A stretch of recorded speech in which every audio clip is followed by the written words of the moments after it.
কক্সবাজার সমুদ্র সৈকতের লাবণী পয়েন্টে প্রদর্শিত হলো আইসিসি চ্যাম্পিয়ন্স ট্রফি। আইসিসির সূচি অনুযায়ী বিশ্ব ভ্রমণ পর্বে আজ বাংলাদেশের ট্রফিটি প্রথম জনসম্মুখে আনা হয়।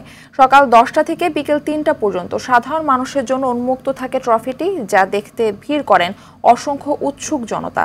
ট্রফি প্রদর্শনীকে ঘিরে কড়া নিরাপত্তা ব্যবস্থা নেন জেলা আইন শৃঙ্খলা রক্ষাকারী বাহিনীর সদস্যরা। কক্সবাজার প্রতিনিধি সাইফুর রহিম শাহিনের পাঠানো তথ্যচিত্রে বিস্তারিত জানাচ্ছেন নাজমুস সাকিব। সমুদ্র ভ্রমণে আইসিসি চ্যাম্পিয়ন্স ট্রফির শিরোপা, যা দেখতে পর্যটন নগরী কক্সবাজারের লাবণী পয়েন্টে হাজির হন অসংখ্য পর্যটক। এই সময় দূর থেকে পর্যটকরা দেখেন ট্রফিটি, আর ট্রফিকে ঘিরে সমুদ্র পাড়ে চলে উৎসব মুখর পরিবেশ।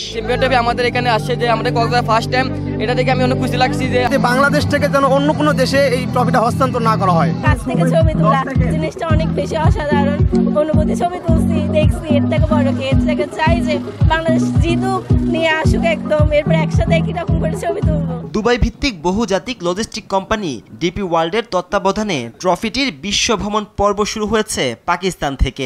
গত 16 থেকে 25 নভেম্বর পর্যন্ত ট্রফিটি প্রদর্শিত হয়েছিল দেশটির বিভিন্ন অঞ্চলে। পাকিস্তান পর্ব শেষে 26 নভেম্বর ট্রফিটি নিয়ে যাওয়া হয় আফগানিস্তানে। এরপর শুরু হয় ট্রফিটির বাংলাদেশ সফর পর্ব।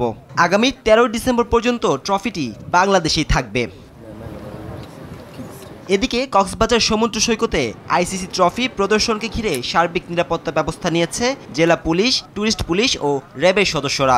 আমরা টুরিস্ট পুলিশ সহ র্যাব, জেলা পুলিশ সহ সার্বিক নিরাপত্তা ব্যবস্থা করছে। আর স্থানীয় লোকজন সব পাশাপাশি যে টুরিস্টরা, তারা খুব উৎসুক জনতা ভিড় করছে। কক্সবাজার ভ্রমণ শেষে 12 ডিসেম্বর রাজধানীর বসুন্ধরা সিটি শপিং মলে ট্রফিটির সাথে ছবি তোলার সুযোগ পাবেন ঢাকাবাসী। এরপর 13 ডিসেম্বর ট্রফি যাবে হোম অফ ক্রিকেট শেরেবাংলা জাতীয় স্টেডিয়ামে, যেখানে বর্তমান ও সাবেক ক্রিকেটাররা ছাড়াও উপস্থিত থাকবেন বোর্ড কর্তারা।